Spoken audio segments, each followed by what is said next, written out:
Hello and a very warm welcome to the brand new edition of Policy Watch. I'm Kriti Mishra. In today's episode, we'll focus on the issue of DNA technology.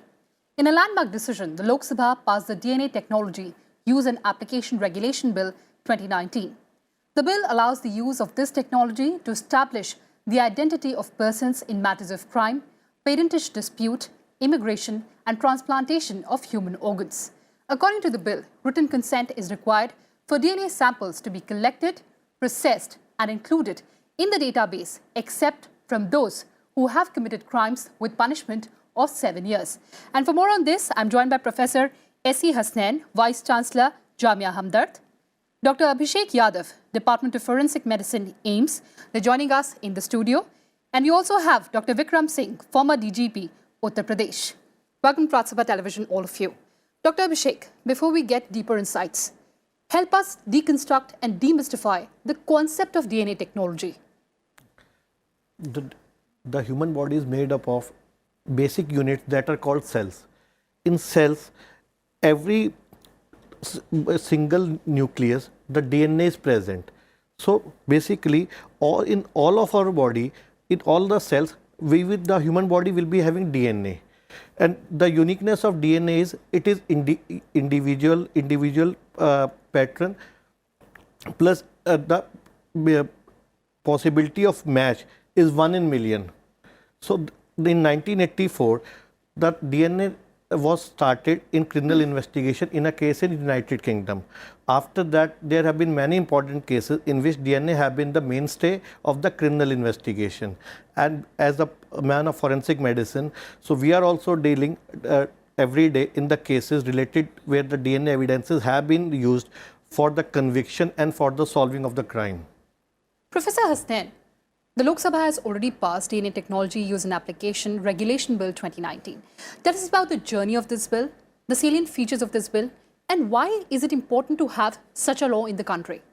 This is, I must say, I'm very happy that the bill has finally seen the light of the day. For the simple reason, when I was the founder director of the Center for DNA Fingerprinting and Diagnostics at Hyderabad, we convened a meeting how biology is impacting the society. And this meeting was, the chief guest was the then President Dr. Kalam. And many judges of the Supreme Court, the Chief Justice of India, the judges of High Court and Chief Justices of High Courts, they all came. And that is an occasion where we decided that we need to put in DNA in our crime investigation. And that is what was the basis. This was back in 2000. And I think myself and Dr. Ranbir Singh, who was the then Vice-Chancellor of Nalsar, we together sat down along with help from very eminent legal minds, including Professor Madhav Menon, who was the founder director of the National Law School, Bangalore. And we constituted a small committee. I was then working at the CDFD under the Ministry of Science and Technology. And that committee was known as DNA Profiling Advisory Committee. And we convened several meetings. We went to several parts of the country. We went to Kashmir, we went to South, East, North to get opinions. And finally, we drafted what was known as the first draft. We called it DNA Profiling Bill 2002. I think 2002 is the right, and we submitted to the Department of Biotechnology. After that, it went through several iterations, several changes. Many issues were raised, including the AP Shah committee, which looked into it and flagged privacy issues. There were other issues. And finally, the bill was presented, I believe, sometime in 2015. But I don't know what happened. The fact is today, at that time, we met the Home Minister, then Home Minister, Shivraj Patilji, and he assured us that the bill will be presented. But for some reason, whatever we don't understand, the bill was finally presented, cleared by the Union Cabinet, and I must give this government full credit for having at least taken this, bringing this bill to a logical conclusion. Why? For several reasons. First and foremost, we are perhaps one of the first country in this part of the world to have such a comprehensive bill. There are issues which, as we go through this session, we'll flag those issues. But the fact is, this is going to be a very powerful weapon in today's world when we know that out of 200 victims, 200 witnesses in a case, 180 turned hostile. When we know that the Jaguar becomes a truck. Right. You know, all these things are manipulated. DNA does not lie. The first DNA conviction in the country was a famous, high-profile case, was a famous Rajiv Gandhi murder case, which was solved by my Center for DNA Fingerprinting and Diagnostics. And after that, there is no end to it. We have been there. We trained many forensic laboratories in the country. We created a workforce of DNA, and today CDFD is the last word in DNA fingerprinting. Judges of the Supreme Court, High Court, they all. I have letters, I have mails saying that I wish I had access to it. So better late than never. The government must be complimented for having brought this bill. So 17 long years. 17 That's long clearly years. a very long journey, sir. But there's another important point. What are the sources of collection for samples for DNA profiling? See, this is one of the most, I would say, tricky, and one should really worry about it. There was a famous case of Chatti Singhpura massacre in Kashmir, where the samples were sent to us of 4 individuals who were alleged to be terrorists from across the border. We got the samples, and what we have been doing at CDFD was we would always also mention that in the report whether the match is there or not there, and also mention the sex of the person whose sample was taken. We sent the report saying there is no match between the victim and the so-called people who are supposed to have committed the crime. And the government of that day and the police in that state declared, see, we told you so, there is no match. So we have not killed any we have not killed any local civilian, we have killed a terrorist from outside. Further in our report, we said very clearly the 4 photographs sent were those of male, whereas these DNA are of female origin. So how do you explain that? The other way around, sorry, those were of female, whereas these DNA are of male origin. Which means, and nobody knew about it, and everything was being celebrated. See, we said, and awards were given to the police officers and the law enforcement people. You have done a wonderful job, you've caught 4 terrorists. Till some reporter managed to get the original copy from the police station and saw that the last line says, these DNA are of male in origin, where the samples sent to us were supposed to be of 4 ladies. And that became a big issue. The government had to, the police had to, the people had, a lot of things happened after that. They asked us, we normally never go to the site for collection. They asked us to go and collect the sample because they have completely lost their credibility. And we did this investigation all over again by collecting the samples ourselves. And we proved that yes, these 4 people alleged to be terrorists from across the border were local village people who were gunned down, and that the rest is all history. The government lost, the DGP lost his job, lots of things happened. So now that we're talking about investigation in criminal cases, let's get in Dr. Vikram Singh. Dr. Singh, let's understand how would DNA technology help in fast-tracking criminal cases and also assist in forensic investigations?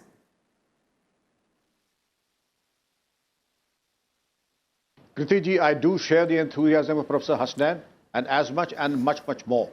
What began in 2007 and again an abortive attempt in 2012 has borne fruit only now. And yes, better late than never, as Dr. Hasnain has said, but it is an incontrovertible piece of evidence. What was fingerprint in 1890s, DNA profiling or DNA evidence is what it is today. It is as infallible as lifting a fingerprint.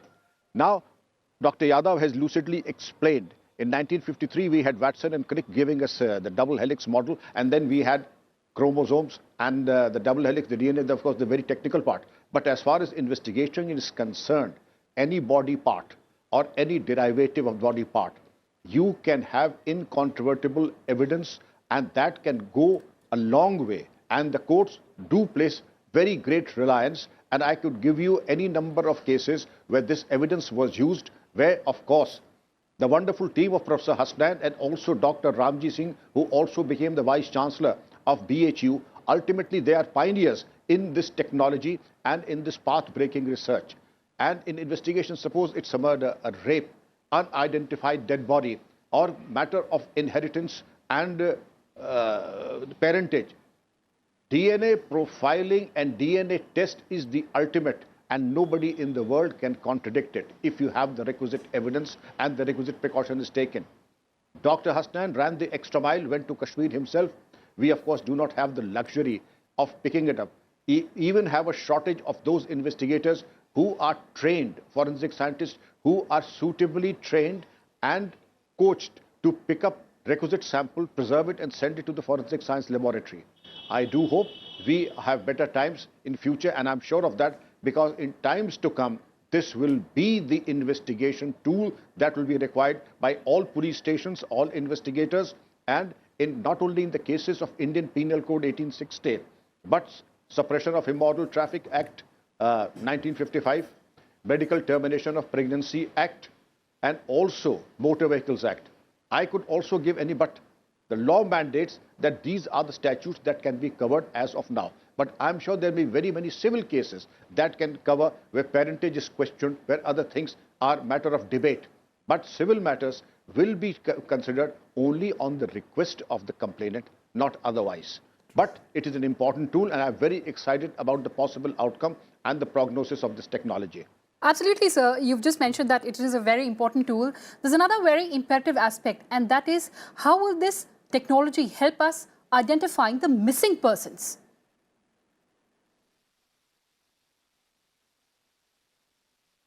The missing persons, you very rightly said, either they are mutilated, and in case of missing persons, if you first, I'll come to the unidentified dead bodies. A missing person, unfortunately, if he dies or she dies, then the body parts. And in case of the missing person, the change of identity, if a missing person, I would give you a worst case scenario when the missing person changes the identity and claims. I give you the example of one gangster of UP who migrated to Singapore and changed his identity and became somebody else. It was this particular DNA technology, when he was brought back to India, the CBI took pains to do the DNA profiling, and lo and behold, he turned out to be the gangster of Uttar Pradesh. Then, in case of the missing persons, if you have the DNA and you have a sample, you have a database, and it is the database that will give you the possibility of identifying that missing person. Right, absolutely. Dr. Abhishek, I'd like to understand from you that with this proposed legislation, would our scientific upgradation get strengthened, and also it would streamline the DNA testing activities in our country? Well, let me share with you. No doubt the bill is a very good step, but for the effective implementation, we have a long way to go. First of all, because the number of samples generated in criminal investigation are done in NH number of hospitals, Department of Forensic Medicine, mortuaries in all over the country. And you can say thousands of samples are being generated in our country. Whereas if we just have a look at the resources of the labs available, so there is a gross mismatch in the demand supply.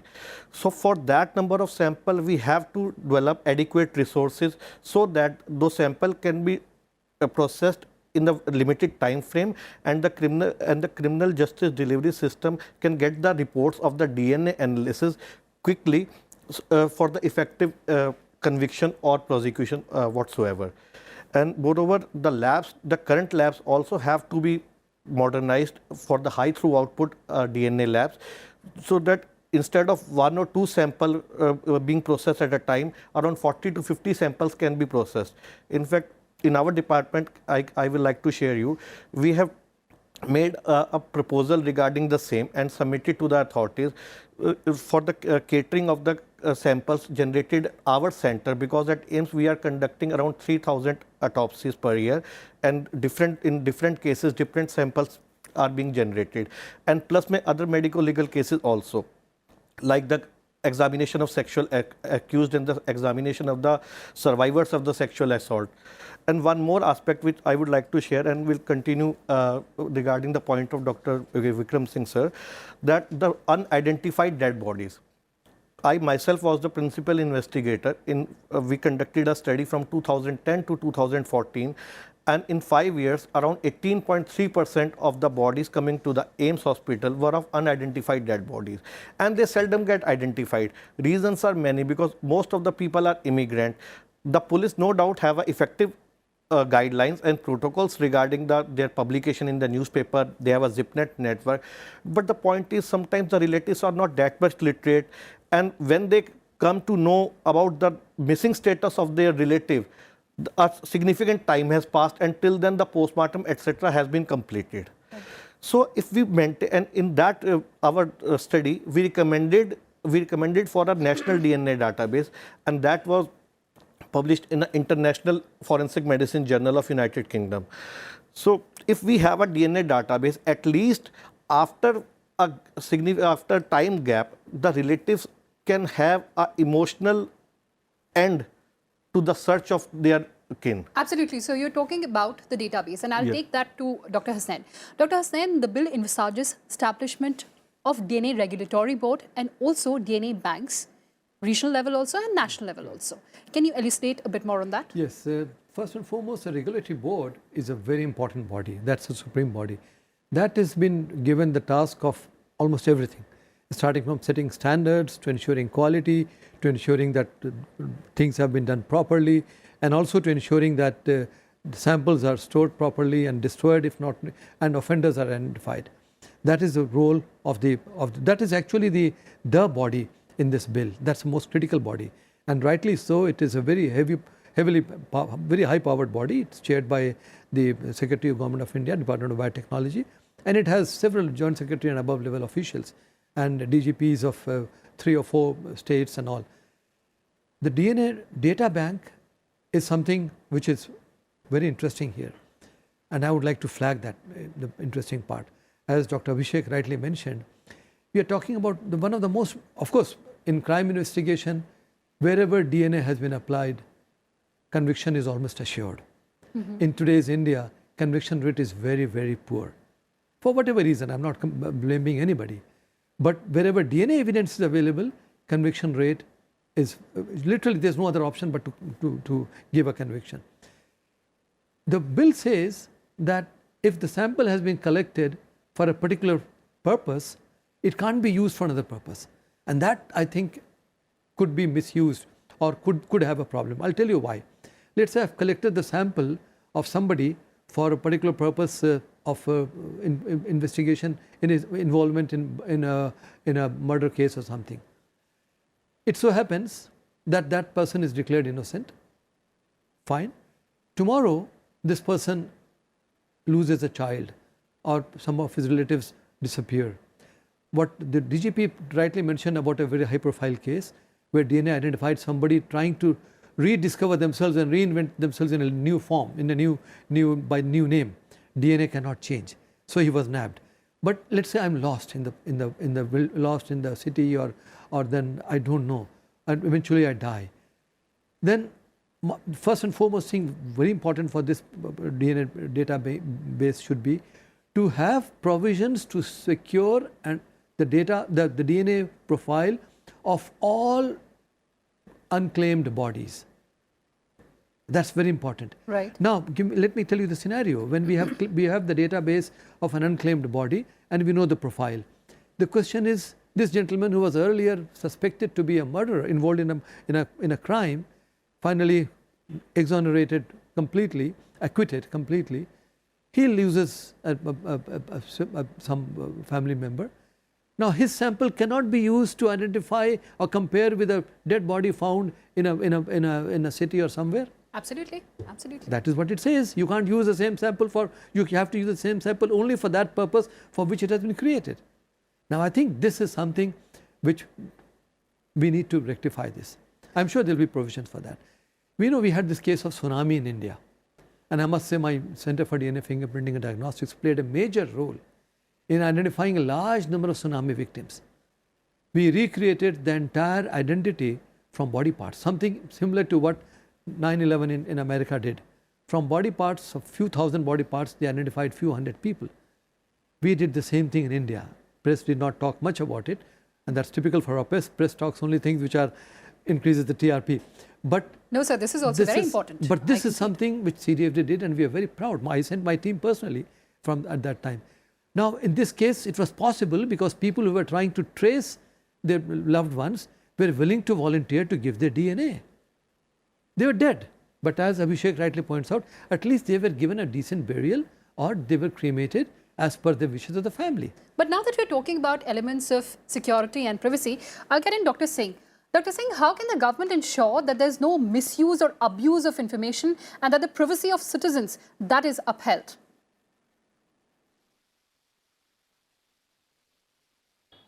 you would recall that there are certain other instances that have come to our notice and that have been contemporary in recent years regarding the call of privacy. You had the IT Act, and the Supreme Court in their wisdom struck down Section 66A because there were privacy concerns.